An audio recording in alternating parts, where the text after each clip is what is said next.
Bahkan orang yang melakukan penelitian sebagian hadits tersebut lebih mendalam lagi. Niscaya di sana, dia akan menemukan bahwa sebagian hadits-hadits tersebut ada yang diawali dengan pernyataan solusi bagi fitnah sebelum fitnah tersebut benar-benar terjadi. Ini satu isyarat bahwa tidak ada kata menyerah dengan dalih bahwa semua yang menimpanya itu adalah takdir Allah. Di antara hadits-hadits itu adalah hadits berikut, hendaklah kalian bersegera melakukan amal salih sebelum fitnah terjadi laksana malam yang amat pekat. Saat itu seorang lelaki beriman pada pagi harinya dengan mudahnya dan menjadi orang kafir pada sore harinya. Atau pada sore harinya, dia beriman dan menjadi kafir pada keesokan harinya, karena dia menjual agamanya dengan harta dunia. Rasulullah Shallallahu Alaihi Wasallam telah memerintahkan kepada kaum muslimin untuk segera berbuat amal salih sebelum fitnah itu benar-benar terjadi. Hal ini jelas sekali menunjukkan bahwa fitnah yang terjadi tersebut bukanlah sesuatu yang dipaksakan dan harus diterima.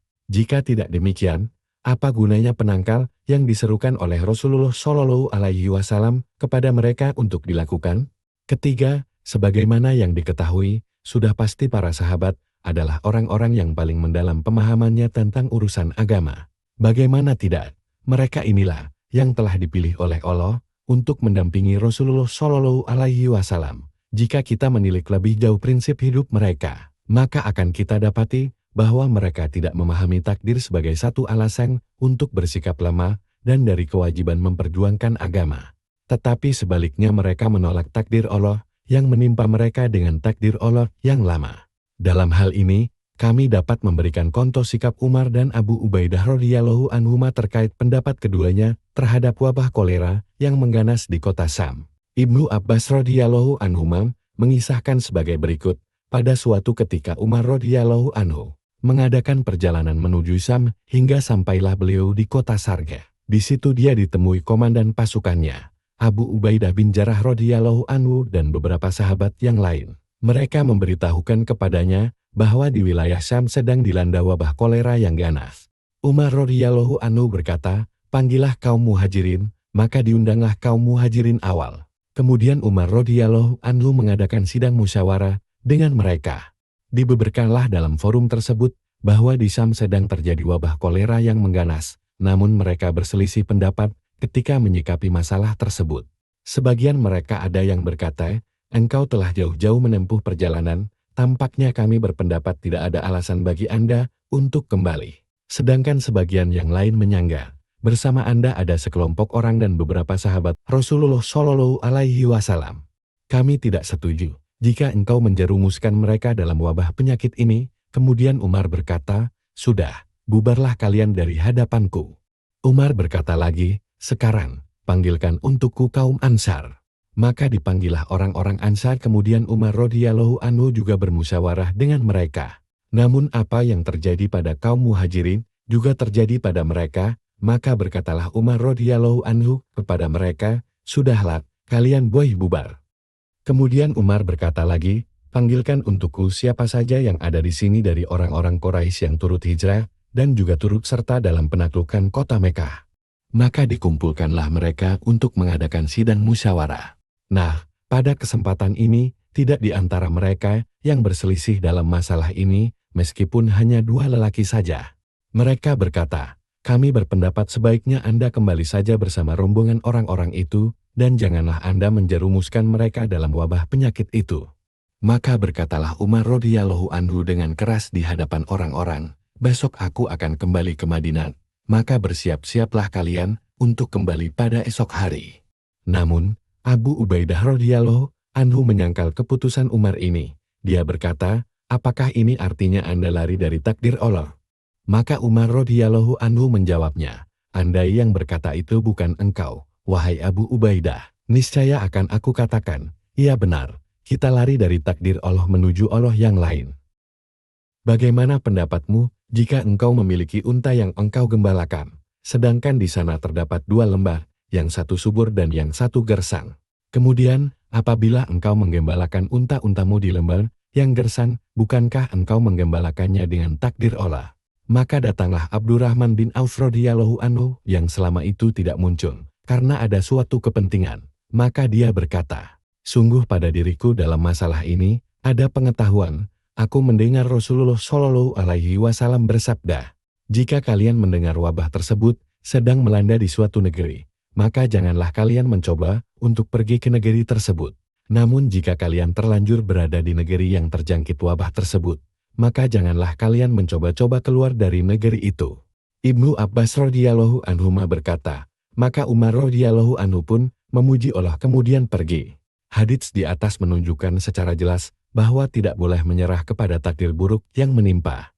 Pernyataan seperti ini sama sekali tidak bertentangan dengan doktrin keimanan terhadap takdir. Syekh Abdul Qadir Al-Jailani menyatakan statement ini dalam salah satu perkataannya. Bukanlah seorang laki-laki apabila dia menyerahkan dirinya terhadap takdir, tetapi seorang laki-laki adalah mereka yang mampu menolak takdir dengan takdir yang lain. Keempat, mengimani berita keluarnya seseorang yang berasal dari keturunan Nabi Shallallahu Alaihi Wasallam pada akhir zaman.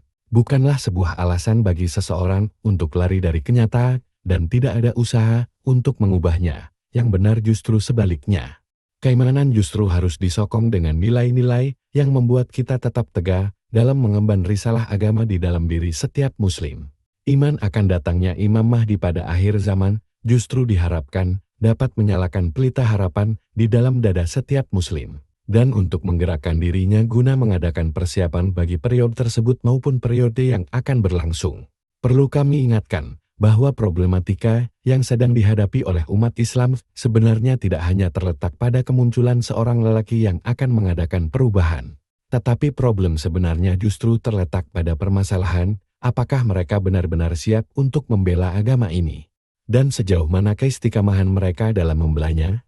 Jika sudah seperti ini, maka barulah kemunculan Imam Mahdi ini akan menjadi anugerah bagi kesiapan mereka untuk berjuang bersamanya menuju jalan keselamatan. Di sini kami katakan bahwa Imam Mahdi tidak akan muncul melainkan setelah imam-imam Mahdi kecil lainnya bermunculan.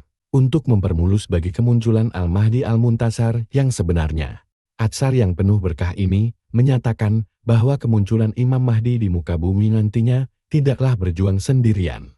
Tetapi di sana harus ada generasi-generasi pilihan berjiwa besar yang terdiri dari para ahli ibadah dan orang-orang militan yang konsekuen membantu usahanya. Dalam hal ini, kita diberikan contoh atas apa yang terjadi pada umat terdahulu. Beberapa nabi telah diutus kepada kaum Yahudi laknatullah alaihim pada beberapa periode untuk menegakkan hujah di hadapan mereka karena kekotoran jiwa-jiwa mereka dan hawa nafsu yang menguasai hati-hati mereka, serta tidak ada satupun generasi di antara mereka yang mempersiapkan diri untuk memikul beban risalah. Maka tidak ada yang mereka perbuat kecuali mereka menghabisi nabi mereka sendiri pada setiap periode. Mungkin dengan membunuh para nabi tersebut ataupun dengan membunuh kesucian mereka di hati-hati manusia dengan cara mendustakan mereka pembunuhan karakter. Betapapun tinggi derajat yang dapat dicapai oleh seorang Imam Mahdi, tetap saja dia bukanlah seorang nabi. Apabila satu umat telah dikuasai oleh hawa nafsu dan cinta dunia, sedangkan di sana tidak ada satu generasi pun yang terdiri dari orang-orang yang ahli ibadat, yang lurus, yang turut menanggung beban perjuangan bersama Imam Mahdi dengan sikap militan yang tinggi, maka sulit dibayangkan bagaimana mungkin Imam Mahdi akan muncul untuk menegakkan hujah. Lebih-lebih kedudukan Imam Mahdi bersama umat ini tidaklah seperti kedudukan para nabi dari kalangan Bani Israel dengan kaumnya.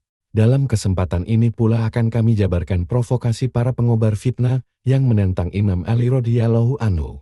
Di antara mereka ada yang berkata, "Hai Ali, mengapa fitnah pergolakan terjadi pada masa pemerintahanmu, sedangkan hal ini tidak pernah terjadi pada masa Abu Bakar dan Umar?" Jelas sekali dalam provokasi tersebut si penanya hanya ingin untuk menyudutkan Ali atas fitnah yang terjadi di masanya. Tiada lain artinya bahwa orang tersebut berusaha untuk menyalahkan Ali, karena dia dipandang tidak becus dalam urusan agamanya dan tidak lebih baik dari pendahulunya. Maka dijawablah pertanyaan itu dengan jawaban yang membungkam mulut si penanya dengan jawaban yang sekaligus menunjukkan kedalaman pemahaman Imam Ali radhiyallahu anhu terhadap agama. Beliau berkata, "Ketahuilah, Abu Bakar dan Umar adalah dua Amirul Mukminin yang dijadikan untuk memimpin orang-orang yang sepertiku, yaitu orang-orang yang memiliki ketakwaan, kebaikan, perasaan yang halus, serta pemahaman yang dalam mengenai urusan agama. Sedangkan aku dijadikan sebagai pemimpin bagi orang-orang sepertimu tukang pengobar fitnah.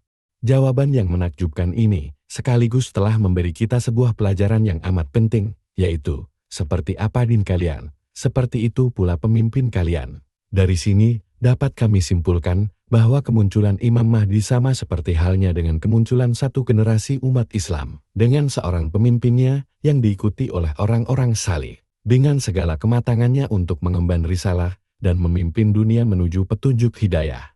Jelasnya, Imam Mahdi hanya akan muncul sebagai hadiah bagi umat yang telah mempersiapkan diri-diri mereka untuk mengemban risalah.